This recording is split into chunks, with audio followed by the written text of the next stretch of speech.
Hi, everybody. How are we doing? Welcome back to the We Global Football Show with me, Mark, Kyle, and Imran. We've had a couple of weeks off, of course, because the game has been suspended a little bit, and it's been international break, and it's given us a chance to refresh ourselves, come back with some fresh thoughts, and of course, these guys are back at university, so I guess we'll find out how that's going. What's happening, boys? All good. How are you?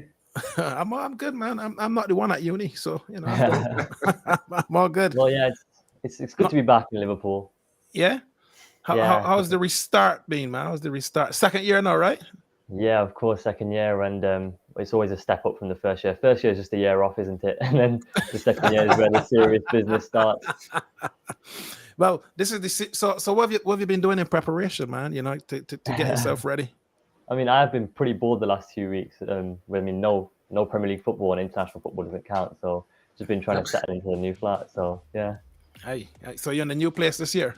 Yeah, new place, and then I'm enjoying it more than last year already. Excellent. What about you, Kyle? How are things, man? I'm also in a new place this year, which I also prefer to last year. It's much nicer, much cleaner, which everybody prefers. Yeah, my transition into the second year of uni has been very sudden, very sudden. Like there was no hesitation in getting straight back into the course. So man, the two of y'all sound like if you've gone back and you've been shocked by the amount of work that has just ramped up in the second year. Well, you know, this is what it's all about now, because this is the key year. So you know, but of course we will still be talking football all the way through. So you've still got this to keep you lightly entertained, of course. I'm sure. and it feels as though we've been away for quite a long time. So for all those watching, first of all, thank you for joining us. And you know how we like to do it. We talk a bit about the reality, and we talk about our fantasy, and we make some predictions, and off we go and see what happens over the course of the weekend. But it's been a while since we got together, and these fixtures that form part of game week 6, because remember game week 7 was suspended, and I remember very carefully, because I said going into game week 6, I think we did feature the Man United Arsenal game as our featured game for that weekend. Yep. Game week 6. I think if I go back and watch the show, I said something like, I think we're going to Old Trafford and we're going to turn them over and all that kind of stuff, man. I don't have to tell you guys how my phone was going, right? You can just imagine. Did you catch it? The Man United Arsenal game in game week 6? I did, and I think it shows that based on the two big games that Man United have played so far, they are very adept and well suited to playing the big teams. Yeah, I guess. I was so convinced that we were ready for it. You know, I thought we had a legitimate goal ruled out, by the way. Let's not forget, right? But, this in fact, I think it was this game week that VAR really came to the forefront in this season so far. Yeah. So, but you know, I think overall my manager let me down, man. I think Arteta let me down. Really? He panicked. Yeah, he panicked. I'm not sure it's panic. He panicked, man. He panicked. Outclassed you with his substitutions. No, man. Like I think the second he brought on the substitutions, Arteta didn't really have an answer. He bothered you with that triple sub. Man, I think Arteta just panicked and threw on 3 fellas quick to try and see what he can do, and just completely lost the rhythm, lost the structure, the team. We were still in the game. Mm-hmm. We were still in the game. I would agree. It seemed like suicidal once he went to the back three with the players all over the place. It just didn't seem like it was working. No. And but anyway, we've got that out of our system now. We got that out of our system, right? It was an interesting game week, and there were some other peculiar results there, like, you know, Brighton hammering Leicester, which was quite interesting. Chelsea won, you know. We'll talk about Chelsea in a moment, I'm sure. But overall, look, the game is back this weekend. We're looking forward to it. Game week 6 was a bit of a nightmare for me, because I thought that my team was not going to let me down, but they did. Mm-hmm. But, you know, I was let down in game week 6. However, the drama returns to the bridge.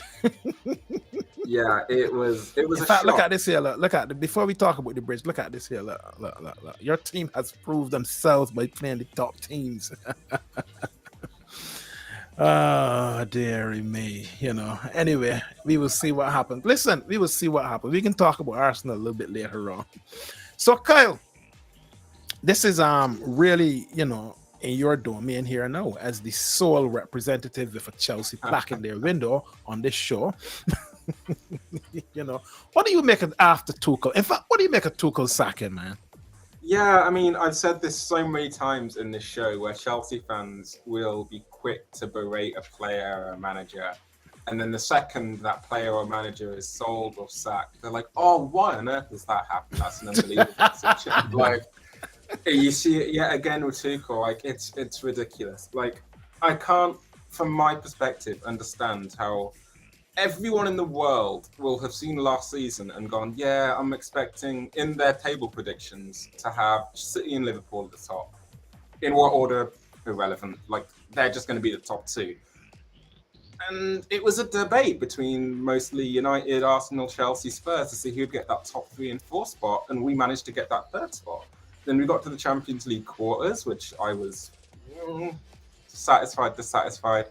And then we had the FA Cup final and the League Cup final, which I'm sure Imran remembers extremely well. And I don't understand how you can get to 2 finals.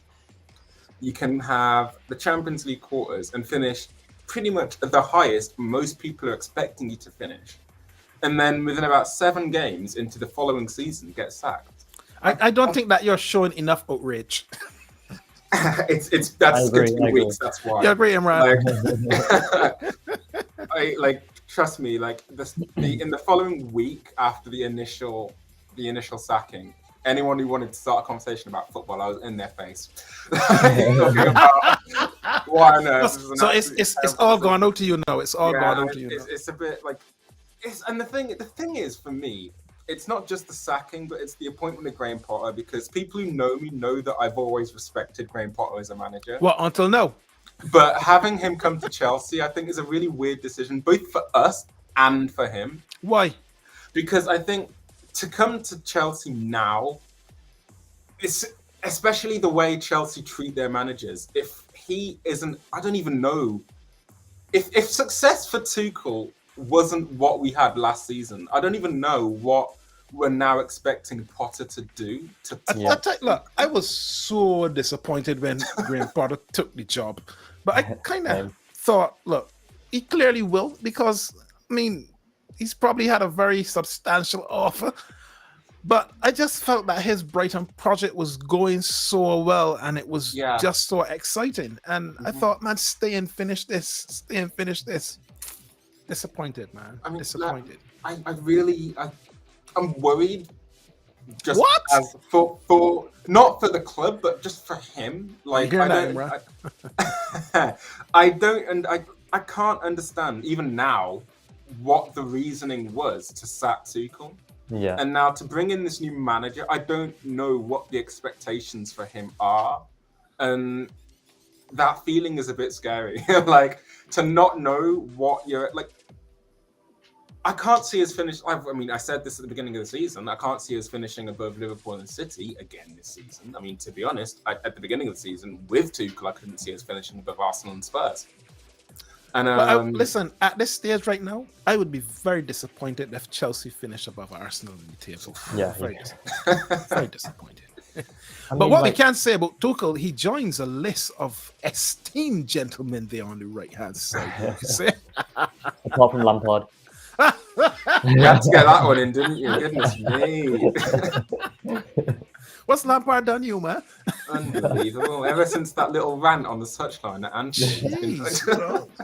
Give Frank a break. Let him get his career off the ground, man. Unbelievable. So, look, I don't know. I think Chelsea is just such a bizarre place. And given the fact that the whole regime is now new, the ownership, new management, it just feels as though here we go again. That's the other thing. Another new era. We don't. This new for us as Chelsea fans, getting used to this new owner. And the first big thing he's done, apart from maybe sign Raheem Sterling, is sack Thomas Tuchel. That's what doesn't make sense to me. The fact that he backed him with Chelsea's biggest ever window and then doesn't give him a chance to even embed those players. Did Tuchel manage Aubameyang or Fofana for more than one game? I don't think he did. Yeah. It was the game we lost in the Champions League game. Yeah. And 2 games and he was gone. I reckon that Lukaku was somewhere doing this.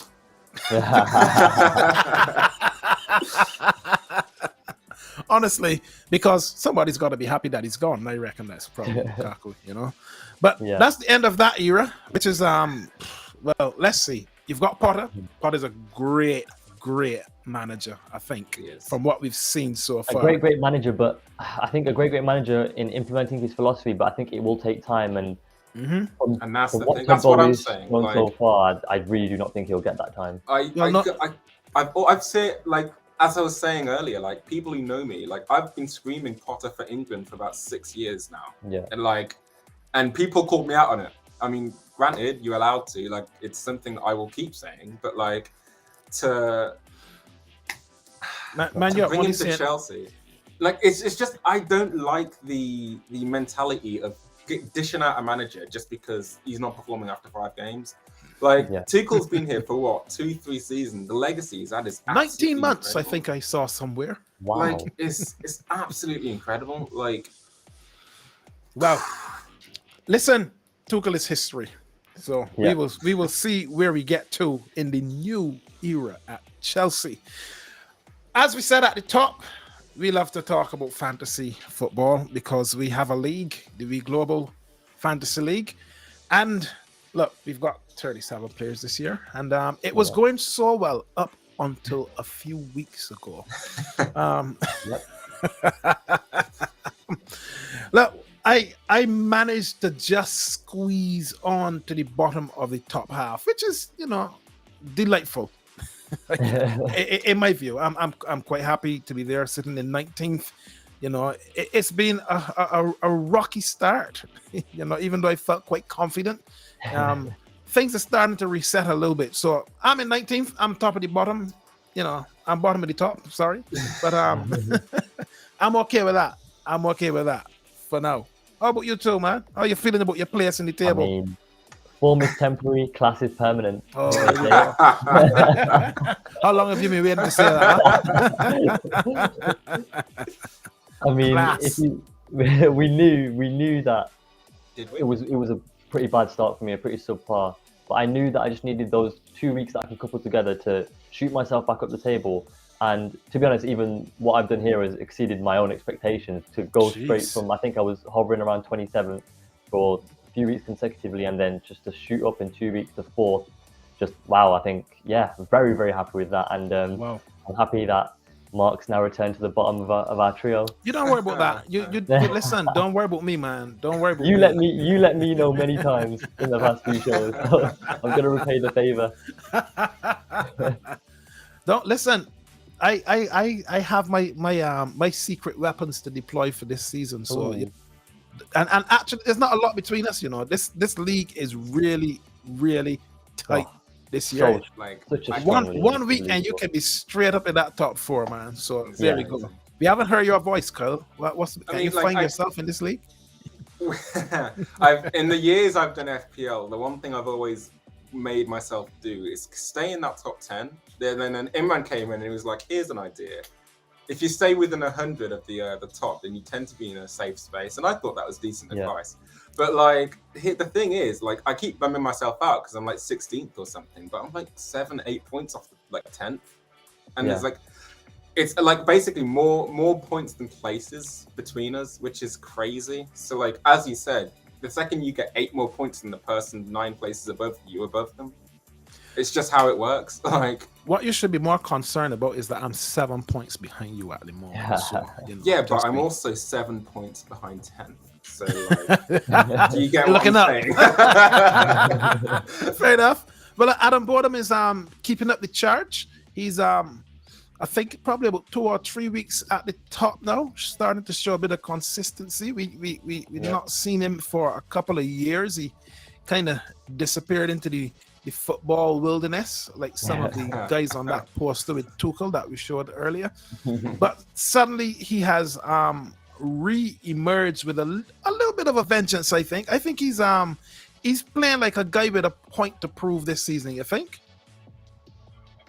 Yeah, I mean, him and Arjun have come out and by far been the two most consistent players. Like, I mean, we'll show the fantasy analyzer in a second, but we keep saying that to have 37 people in a league and then barely waver in your position is it's a fantastic feat. And there are some guys in this league that are just not moving at all. They're constantly in this position all the time. It's incredible. Yeah, and I think he's probably sitting somewhere smug, saying to himself, they thought they got rid of me, huh? But look, he isn't playing any real difference to anybody else. The front three is the same as a lot of people, but you know, the one player that I would point to who I think is really making a bit of a name for himself this season is Dyer in the Spurs back line, who seemed to have the confidence of his manager and is performing splendidly and making his way as a firm number one choice in that England back line, eh? Yeah, I think the back three that Conte plays really suits him, and him in the middle of that, he obviously had experience of playing in defensive midfield as well. I think it just combines his attributes really well and makes him stand out. Yeah, I think so. And Adam has been consistent he's kept his team fairly settled. And like a lot of managers, there's not a lot of rotation happening this season, and the rotation seems to be happening around the same players, which is interesting. And that's why I think the league has been so condensed in terms of top to bottom. But listen, we go chasing him again this weekend. So Adam, if you're watching, listen, don't think that because you're leading at the end of September that this doesn't mean anything. It's a marathon, not a sprint. Absolutely. As you would say, you've proven, right?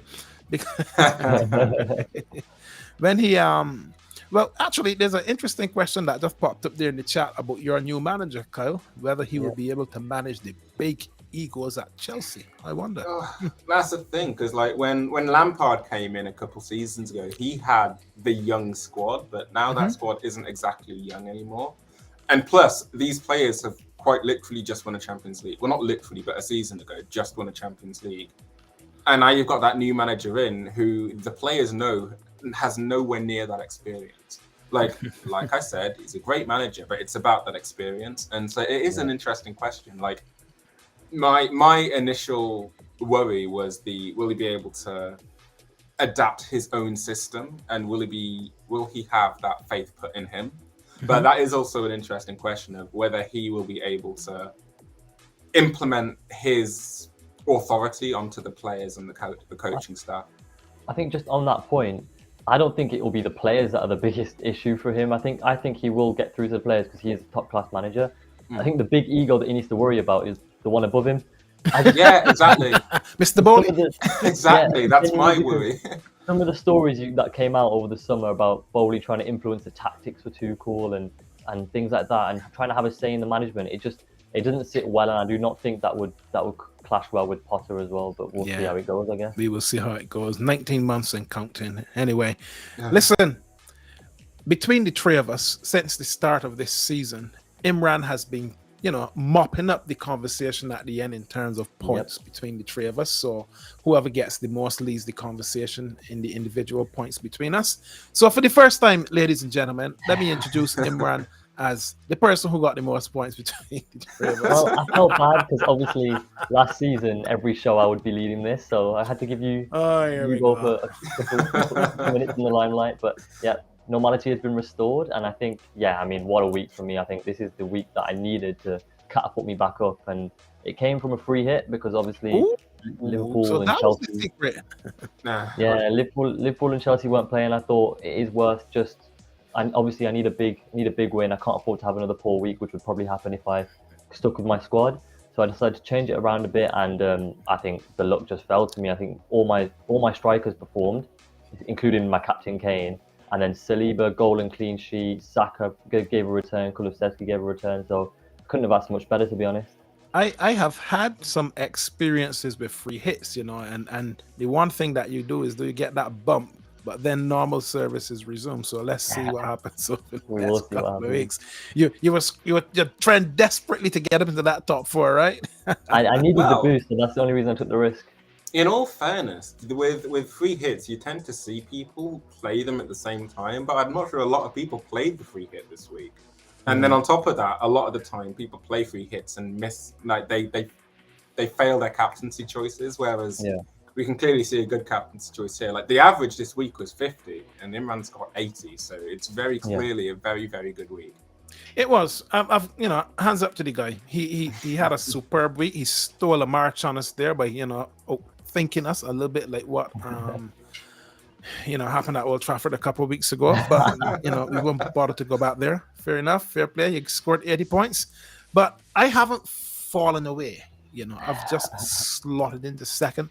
I'm not mopping it up between the three of us, leaving that to Kyle. So look, it was just 38 points. It was one of those strange weeks where a lot of players didn't play. I got Salah, who is yet to deliver for me. There's some people in this show who would say, he's great. You gotta have him in your team.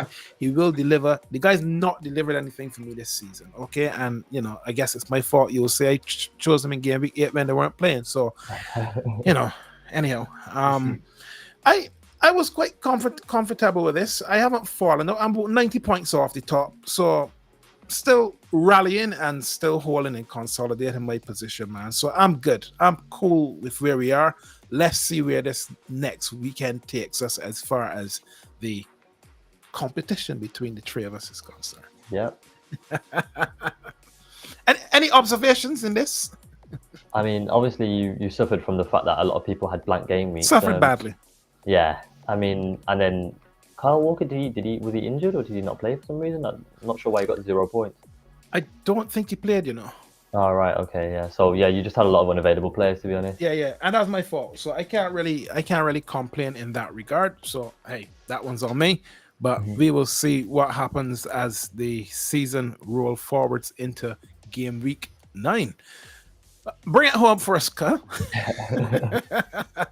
Yeah, I mean, it was quite a disappointing week, to be honest with you. Like, we've said time and time again in the show that the way the season is playing out tends to be you've got your Haaland in your team because you kind of need him, and then how's the rest of your team looking? And this week, the team was looking quite sparse, to be honest with you. Like, you can see there, like, over half of the squad isn't playing at all. And then Odegaard was a bit of I was quite worried because there were a lot of rumours saying he was injured pre the United game. And there were obviously a lot of Arsenal fans saying we really need Odegaard in this game. And I think it was quite clear to see that you really pushed him out in that game. And I don't think he's been back to how he's been at the beginning of the season since that United game. But he was very frustrating then, yeah. Yeah. And since then, it's been a bit of a wobbly thing with Odegaard. I think it's that dodgy decision at Old Trafford. The tackle on was it on Rashford? Is Eriksen? Oh yeah, Christian Eriksen, of course. He got a little tap on his shoulder and went over. Oh my days. But we give Eriksen gets a lot of leeway. This is the thing. Eriksen gets. Wasn't he? Hold on. You gave him player of the season last season. You gave him player of the season last season. Like, I'm just going to remind you of that. We said exactly the same thing last year, and you went, but player of the season. And Christian Eriksen, but to be fair, in that game, he had a pretty decent game against us. This season so far, he's been very impressive. I won't lie. He's been stand out. But let's see. Anyhow, Kyle, you got 1 point less than me, so you're kind of mopping it up this weekend. Look, I'm almost now regretting that we introduced the fantasy analyzer, which takes a little bit of a closer look across how the three of us and the defending champion Wayne Skeet shown there in goal, how are we really performing over the course of the season. I'm just going to come to you, Imran, because I know you probably will have a lot to say about it. I do have a lot to say, and we've actually we did highlight the 80-point week that I had last week, but that wasn't actually my biggest gain. It was the 78 a week before that, because I think the weekly the average worldwide was even lower than what it is this week. Jeez. And that shot me up straight from the bottom half to the top, so it's the bottom third to the top third. And I think the amount of green arrows on my screen on FPL was a sight to behold. This is like bottom to top via the middle. Yeah, and I think Was it the 78 was the week in which Tony got a hat trick? Yeah. So that I was really weeping that weekend. Yep. I think Jeez, we mentioned it in the show beautiful before. hat trick, though. Oh my goodness. What a player, by the way. I think how Chelsea didn't get him last summer when they were looking for a striker is beyond me. What are they going to get him to do? They're only going to kill his career. The guy's really needs to be. What, good point. Be better off at Brentford. Exactly. I'm going to comment on Wayne Skeet because I think as defending champion, this is champion performance here. Stable, consistent. Yeah. One part of the table for this guy. Top half. Yeah. Right. It's top third. Nowhere else. He hasn't gone below 10th all season. Yeah. Like that is like absolutely insane. Like so whilst Adam Bonham is top of the tree, you've got to keep a real close watch on Wayne because Wayne is just consistent and he has what it takes to go the distance, and we know that these numbers are likely to stay at this level because that's how he plays every week. In my case, look, they'll spike up in the last few matches. What the best champions do, because you'll never get a runaway winner in this league. No, and this is going to be tight. I've touched. The good thing I can say about this is I have touched every part of the analyzer in my performance so far, from top to middle to bottom. Steady decline. You can see me there in black. I'm up and down, and that's probably a little bit of a accurate view of how my season has gone so far. But I had a period where I had a little bit of an upward trend from week 4 to 6, which meant, well, I made a mistake in game week 8. Kyle, listen, things are not looking great for you. On trend, you only go in one direction this coming weekend. I mean, it's key really. Like these, I kind of feel like Graham Potter in the sense that these next couple of weeks are really going to define my season. Like, man, it's a long season. It is, but like you got to be careful not to. As I said, I am only like the 9 points, the 7-8 points away from 10th, but it's that gap to Adam that you got to worry about because there is that chance of them just running away from you, like they did last season with Skeet and Forethought when they just left and never came back. So we will see what this continues to look like. It is shaping up very nicely, and it's telling a story that Imran has. Rallied. He's gone 1, 2, 3, 4 steps up and is on an upward trajectory. So let's see now. Well, let's see. Because with the free hit and all that, we'll see now whether or not there's a tanking that might potentially happen here. But don't let me talk it into existence. Listen. I think it was somebody that asked in the chat earlier on about in terms of managers being sacked, is this guy next? So we've got the sack race going, and we've got 2 done already. What do you make of Rodgers surviving the international break?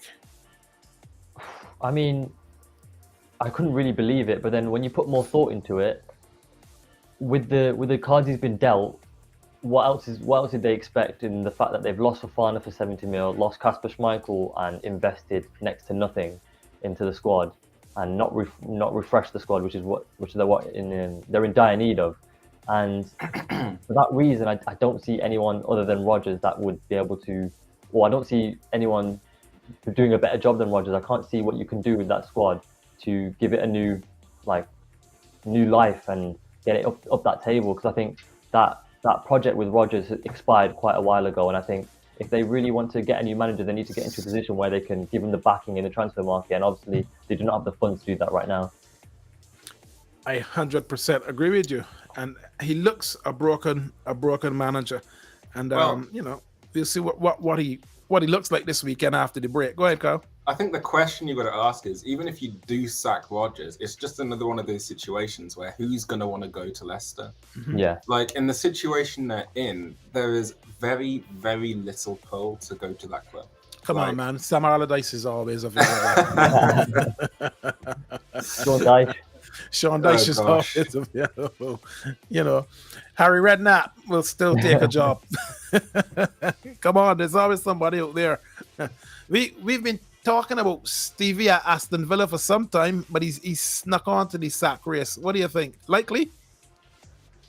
I think the way they were going, it was very imminent, I think. But the fact that they managed to get a draw v City and they played well, and then the win v Southampton has really built a foundation which, if Jaro can build upon, then he can really get out of this sack race. But I think it was looking very, very imminent for him before that City game. He's bought himself a little bit of time, but I still think that he might get nudged along into the imminent lane. We'll wait and see over the next 3 or 4 games over October. I think Cooper is a peculiar one, only because, yes, it's Forrest's first season back after many, many years. But, he has spent so much money. And you'd have to wonder, at what point are the owners going to start saying, we need a change? Yeah. I think... Because they're still rooted to the bottom of the table. The thing with Forest is that they are both the fan base and the club as a whole, they're very loyal. And I think the performances that I've seen from Forest this season haven't been particularly bad, but like with a couple of Premier League clubs this season, it's just results haven't gone their way. And unfortunately, in a league as good as this one, the results are pretty crucial. And so it is going to have to change pretty soon for Cooper. Otherwise, he might have those questions asked of him by fans. Yeah. He's not on the start line anymore. He's at least nudging forward. But who's on the start line is our guy at Wolverhampton Wanderers, Larg. Yeah. Because it doesn't take a lot for the Wolves fans to start getting a little bit disgruntled. And I don't know, Wolves seem a little bit flat to me this season. Yeah, I think Wolves under Large has been very up and down. I think they can go on runs where they're just playing incredible football and it's really clicking, and then they can just dip for a good 2-month period and lose about 90% of their games. It is a very strange situation, and I think right now they are in one of those dips, and if they don't get out of it soon, then I just don't see him lasting very long. I don't either. So I think we've got the right people in the race at the moment, and we've still got a couple of lanes free. So let's get back going after the international break and see who might start to emerge onto the sack race even unexpectedly. If we had a at risk, we could probably put Pot in there already. Anyway. I agree. Look, this seems so far back, but I think it's worth a mention. And I'll give one of our fantasy managers, Christian Corbin, a shout out, because during this game week, he said to me, listen, Dad, I've got a feeling Son is going to score a hat trick this weekend, And I was like, come on, man. The guy we talked about him in the show previously. The guy, something is not right with him.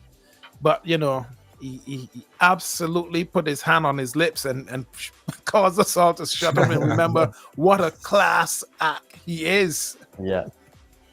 Great hat trick in 20-something minutes in the second half of the game. Yeah, I think when Conte agreed with us that Son hadn't been as good as he could be, because he did start on the bench. I think Richarlison got the nod over him, but he's come on, and albeit with some help from Danny Ward, who has been awful in the past few weeks, let me just say, absolutely awful. But yeah, when the ball striking on both feet, those 3 goals really did sum up Son, especially the left foot strike and the right foot strike. It just shows how 2-footed he is, and his ball striking on both feet is only matched by Kevin De Bruyne and Harry Kane in the league. Yeah, they played. Leicester were no opposition for Spurs, and I've got to disagree with that, man. The 2-2 at half time. Leicester in the first half, they were never going to win the game, man. They were never going to win the game. I don't disagree with you, but in the first half, it was probably the best they've been all season, and then they kind of got flattened by Spurs in the second half. What do you reckon has happened to Jamie Vardy this season? What's going on there? Has he started all season? I don't think he has. The age is finally catching up to him. He hasn't scored a goal yet this season. And people which is incredible. He's like, what, 34 now, I think? I think 35 now. I think you could tell people, it's so easy to forget how old he actually is. Yeah, it's because he burst onto the team so late. Yeah. But you reckon it's age and the place that this squad is in terms of the, because Jamie Vardy could be, 34, 35, but if the spirit in the team was good and they were in the top half of the table and in and around getting good results, you might have seen something different, but it just feels as though, he hasn't showed up at all in the first 8 games of the season, which is incredible for a player of his quality. I think watching the first half of this Spurs game, Spurs v Leicester, I think the going up front for Leicester isn't really the issue. Like, once, granted, it's taken like 7 weeks to happen, but once the midfield and attack click for Leicester, it tends to work quite well, but they're just so lethargic, both attacking and defending, and so it's pretty easy to just pass through them, hence the second half scoreline. And I think when you've got a player as energetic as Vardy, it kind of reminds me of who was it that was saying last season that I can't remember off the top of my head. You got players who like make runs and they're screaming for the ball, but the pass just never comes because they're just not fit to that system. And unfortunately, it looks like Leicester. You want to say it's a transition period, but I'm not sure. Transition to what? Exactly. So like it's the end of an era, more like it. Yeah. Because you can't exactly see where Leicester are transitioning to. So especially if they lose the likes of Tielemans and Maddison, which they undoubtedly will in the next few seasons. Think they need a big rejuvenation project. Yeah, that's a tough job. That granted, it's Vardy is one of those players that you are always going to like struggle to replace, but they still have him. Yeah. So like, he's still there. Yeah, he's still a threat, but it just feels like a diminishing threat so far this season. But this is not about Vardy. This is about Son. Y'all like to say on this show, my boy Sonny, but I haven't heard you say that tonight. My boy Sonny. Yes, I'm an Arsenal fan, but I think Son is a good player, and he's just playing the wrong side of North London. Anyway, he's just playing the. So we have this today, I think. Player of the month, September. Yep. Who got your pick? We know who got the pick, but who would have got your vote? Personally, I would have given it to De Bruyne. I think. Oh, okay. Why? Yeah, I think. With Haaland now, I think he's coming into his own. I reckon he was crying out for Haaland. He was probably the happiest man in the world when Haaland signed for City because he knows that they will click instantly. A striker like Haaland who makes runs in behind and will always be a threat will thrive off De Bruyne's playmaking, and I think that's been abundant this month, despite obviously not having that many games. But in the games that they have been, Kevin De Bruyne's chance creation has been second to none. Yeah, and you wouldn't think that you would say about a player like Kevin De Bruyne that he's got another level, he's going to go up another level, but you're visibly seeing the guy has gone up another level, and you just would have thought it's impossible, but he's incredible. Looks really, really good, and looks really, really fit. Yeah. This is a strange one, but I think Alex Iwobi at Everton has actually had a good start to this season, surprisingly, because I think his game sometimes can be so full of mistakes and he's so frustrating. But I was quite pleased to see how he has started the season. Looks really good, looks really fit, making the right runs, and seemed to be holding down a place in Everton. And I was quite surprised that he made the shortlist, but it was good to see that he's in there. So hopefully he can push on and keep Everton in a stable position this year, because they just narrowly avoided relegation last year. So it was good to see some new faces in the lineup for Player of the Month in September. Yeah, I think I like to go on, Carl. I think for me personally, like, I would have also gone for De Bruyne, but one name I look at, not just this season, but a lot of seasons in a row for now, is Højbjerg at Spurs. He seems to be one of those players. He's kind of like Odegaard at Arsenal or Kovacic at Chelsea, where he is so important to the midfield at the club, but just he's not an FPL player, if that makes sense. Under the radar. You don't pick him for FPL because he's not gonna give you those points, but man, is he so important for that club, man. Like, his game goes so it's unnoticed because he gets a lot of those what you call pre-assists that no one really cares about. Pre-assists, you heard it here first. that pass before the assist, like, he gets a lot of them, and he's really important in that defensive midfield, and he's just a fantastic player. Like, that is a man who's crying out for an additional point in fantasy.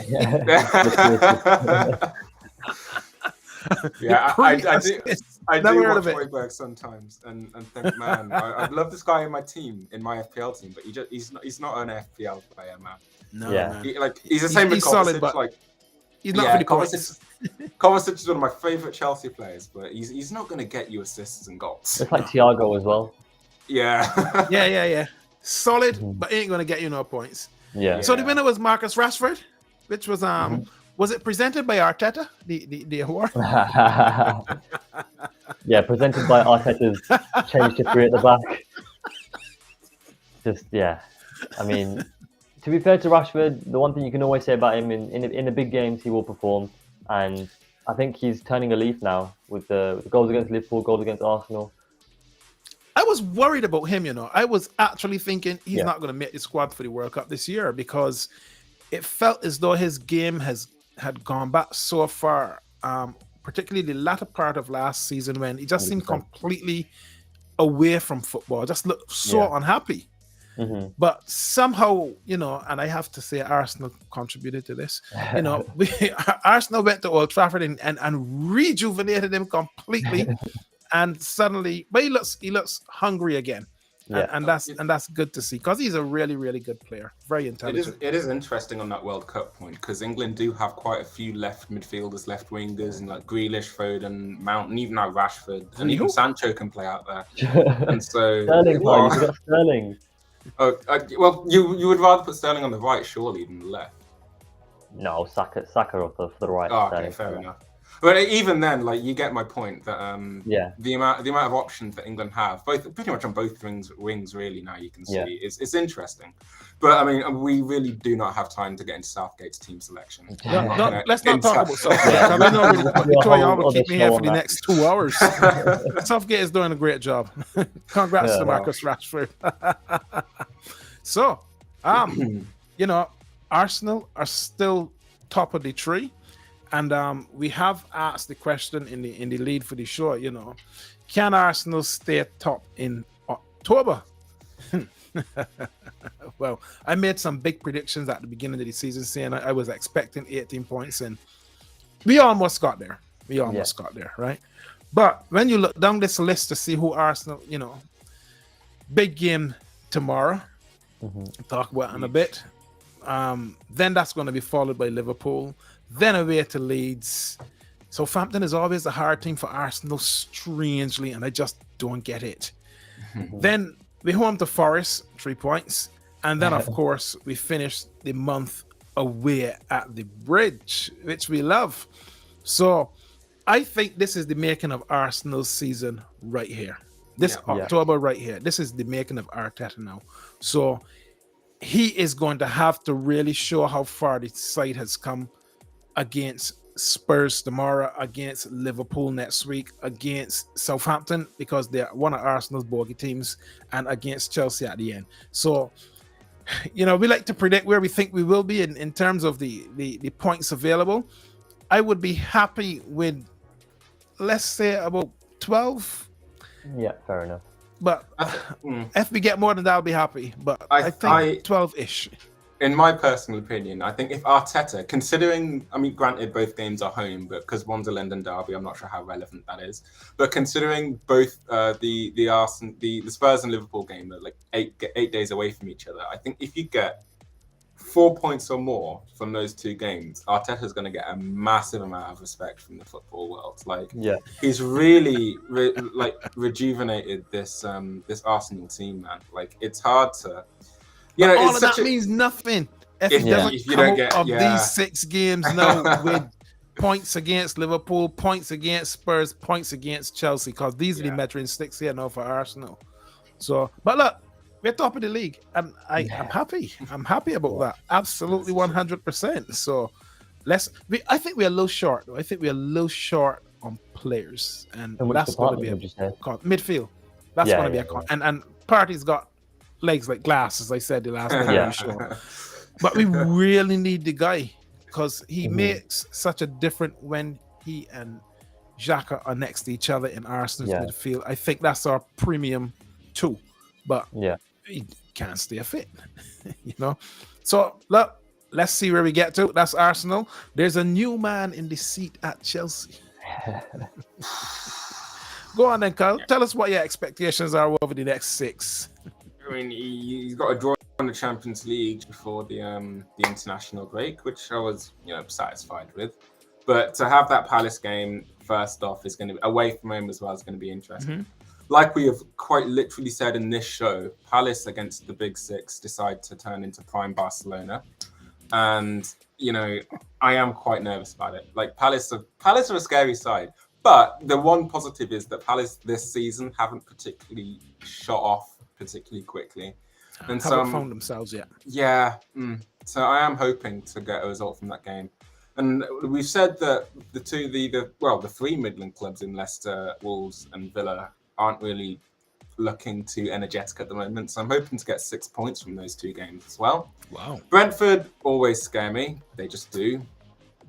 I don't even know why. Yeah, they just do, to be honest. Like, honestly, I never played Brentford and feel. I know they've only been in the Prem for 1 season, but like they're such a scary side. Like, I guess it's PTSD from the last time we played them when Mendy was just a man. Goodness me, that's the best Mendy performance he's ever had, man. Goodness me, that 2-2 last season was probably Chelsea's. From a neutral perspective, probably the most entertaining Chelsea game there was last season. Was there not a 4-0 last season as well, or am I imagining that? Against Brentford? Yeah, did Tony not, or was that, and Ericsson played really well? I can't remember which team that was. Yeah. Yeah, it was against you, wasn't it? Yeah. That was the one where Lukaku had like 7 touches, and then you all rinsed me in the show next. Yeah, that's why he was so like this. Oh man. Yeah. And home to United. Yeah. As we've said, Ten Hag against the 2 big teams he's played against this season has really come out and shown a statement. So, like we've said, it's really, really, and then we've got that game against Brighton, which is going to be interesting. Oh, that's going to be tasty, boy. Yeah, I think Potter is going to be under a lot of pressure, actually. Yeah, because he has a reputation for a certain style of play. I am not sure how he is. I don't know how he's going to play at Chelsea. It's how trusted he will be. Yeah, at the club. And I actually think if he still had a Lukaku at Chelsea, you know what, that would have been a really good proposition for him. But let's see. They've got Aubameyang. You do feel for. Yeah. Come on, man. Yeah, it will be interesting. I mean, like, we do have to ask the question as well. I mean, if Graham Potter does end up being successful at Chelsea, how long does Aubameyang stay? Because he is an aging striker. And so we will inevitably have to get a new striker. So it's about getting that pull and which young striker is going to go to a falling apart Chelsea if Graham Potter doesn't get his way. So. Well, if you are Aubameyang and you've just arrived at Chelsea, Tuchel has staked his future on you as a player. You come in and he goes out. I am not sure how Aubameyang might be feeling now at Chelsea, actually, but at least he still has a new start, so it doesn't really matter. But that must be a little bit awkward. Yeah. And I think your guy is probably laughing through gritted teeth here, Imran. I mean, the vibes around the whole Liverpool performances and squad was a bit low, but I think we've turned a bit of a leaf with Thiago coming back is such a big thing for us. And the game beat Ajax in the Champions League just felt like a bit of like a wake up call to like get excited again. I think the fact that it was at home and we played well and we got a nice win in the end. Last minute winners always boost the crowd and boost the morale of the squad. So I think if we get a nice win against Brighton tomorrow, it will send us on back to normal. And then obviously we've got the 2 massive tests, beat Arsenal and City after that. But just quickly back to that. Yeah, back to back. And then back to the point, the game against Brighton, we haven't actually mentioned who Brighton replaced Potter with, which is Robert De Zerbi. And a bit of an unknown manager.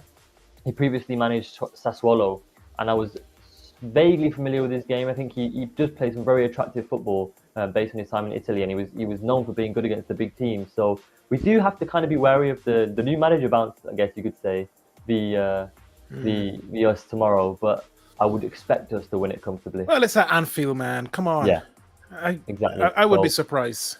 Yeah, I would be very surprised. It's finally not an early kickoff, which is nice. Oh wow! Saturday 3 p.m. So yeah, hopefully we can just get a comfortable win there, get ourselves back on track. Players back fit now. The break has actually helped us with getting players back. I think Konate is finally back in training as well. So yeah, I think Klopp mentioned that this 2 weeks has been like a mini secondary pre-season for those that were that weren't on international duty, which could just rejuvenate the squad and what we needed before the big test of Arsenal and City. Oh yeah, big test at the Emirates. So Yeah. where you're staking your claim for the points here, then what do you think across the 6? I'm gonna go fairly confident and go for 16 points out of 18. What? Wow. Well, jeez. Wow. With your recent form. I think we can win every game on that, apart from I reckon we'll draw at the Emirates. I think we can do City at Anfield. Jeez. Wow. Yeah. But can't do it Arsenal at the Emirates. Okay, fair enough. So he's more afraid of Jesus than Haaland here. Wow. I just feel like I can't wait to see that Haaland Van Dijk battle, man. Yeah, we've seen a taster of it in the Community Shield. Mm-hmm. And we did play really well with City that game, so that I'm kind of basing it off that as well. I think we can match City really well, especially with Thiago fit. It's all about the players that we have fit at the time, though, to be honest. So how are you answering the question that we posed? Will there be a Liverpool resurgence this October? There will be a Liverpool resurgence. There will be. Right. Wow. Okay. He says confidently, we'll take it. We'll take it because I think a strong Liverpool is a strong league. So look, here we go. This coming weekend, this is what the fixtures look like. The 2 big ones. The North London derby, Arsenal against Spurs. Now, this fixture has started to become a little bit predictable. You know, in recent times, Arsenal has started to win at the Emirates. Spurs have started to win at their place. And, you know, that's how it is. But tomorrow, with Son starting to come back into form, I feel a little bit nervous about the Spurs coming to the Emirates. But I think we should still have enough to be able to hold up. We're top of the league, man. Come on. We should be able to hold Spurs at our place and send them packing, get the 3 points, and stay top of the league in the early kickoff. Why not? I think it is inevitable that you will dominate the game. Yeah, we should do. It's just how you deal with the counter threat of Kane, Son, and Kulusevski, or Richarlison, whoever ends up starting. Because I've heard Kulusevski might be an injury doubt. But I think I can't see Spurs getting a win from this unless it's a proper smash and grab. I really think that Arsenal will suffocate them. We have to, but you see, Conte is so clever, you know, and the reason why I didn't like what I saw at Old Trafford, and I keep banging on about it, is because it looked as though we panicked. And we didn't have a response to how we were being, you know, picked off at Old Trafford. And I feel if we're not careful and if Spurs, you know, come to Arsenal and you know, let's say, for instance, they go 2-0 up, how are we going to respond? And I just get a little bit nervous that Arteta might be prone to a little bit of a knee-jerk reaction and not really giving the game time to play out and see what might be the right tactic to invoke. So that was the takeaway for me from Old Trafford. But I'm hoping we'll be lucky tomorrow and we are at home and we can dominate this game and get 3 points. And then the other big headline is at the Etihad on Sunday. It's the Manchester derby. How are you seeing this one? I mean, like we said this last season as well on the show that we try not to say that the Manchester derby is predictable, but I mean, you know, you're kind of leaning towards City here, aren't you? Especially at the Etihad. Well, I say especially at the Etihad, as if you know their fans are going to be all out and but yeah. I mean, it's going to be interesting to see how Ten Hag goes to his first Manchester derby with what is very, very emotional United fans. You know, the second anything doesn't go their way, they will be screaming at him. So it will be interesting to see how he reacts to the Manchester United fan pressure of a Manchester derby, because there's no way he stays the same. I really hope that he does try and go, but he doesn't sit back completely against City, because then they will just suffocate you and tear you apart. I really think that the Rashford counter threat can hurt City. I think they are vulnerable at the back still, and I think obviously the mismatch will be Haaland v Lisandro Martinez the other way. But I do think that Man United can grab a goal or two. But it's just however many Man City score. It could be like a 5-2 or something like that. And I tell you what, if United were to go to the Etihad and win tomorrow, this would turn around their season completely. I feel, given how good. Yeah. If United win this game tomorrow, I think this will turn around their season completely. Right. Because it would give them so much confidence on the back of beating Arsenal, beating City. You'll see a resurgence from United actually, but I don't know if they can do it. I don't know if they can do it. I think City might be a little bit too much for them tomorrow. Yeah. The other, no, not one that we're featuring, but the other one on the bottom there, Leicester v Nottingham Forest. I was about to say the same critical fixture, boy. Yeah. Monday night, quite key. Yeah, because if you look back at this, and it could be a relegation 6-pointer already. Yeah. Have Forest won away from home yet? Actually, I'm not sure they have. Nope.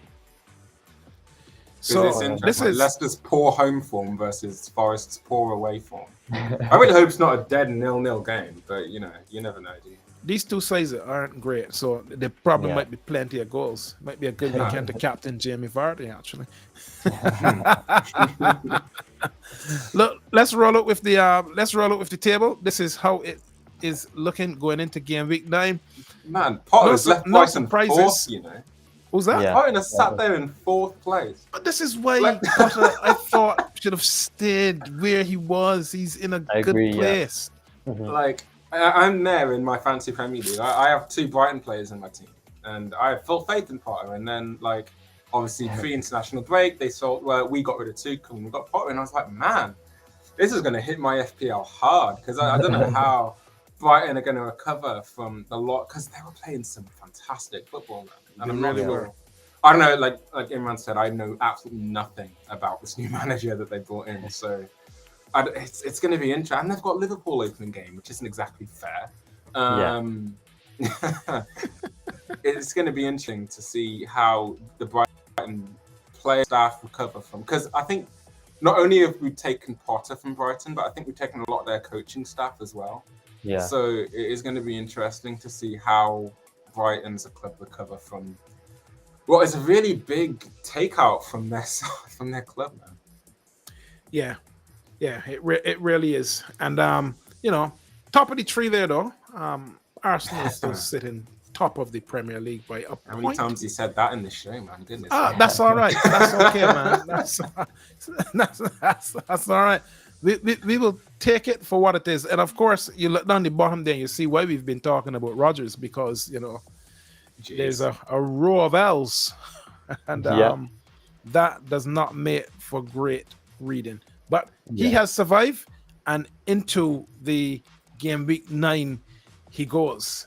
So big weekend ahead: the North London derby, the Manchester derby, and Leicester at home to Nottingham Forest. 6-pointer already in October. Who would have thought that? So listen, if you've been watching us on Facebook or YouTube, thank you so much for watching. This is the We Global Football Show with me, Mark, Imran, and Kyle. And we hope that you've enjoyed our musings across the league and across our fantasy. We will catch you on the next one. Take care. Bye. See ya.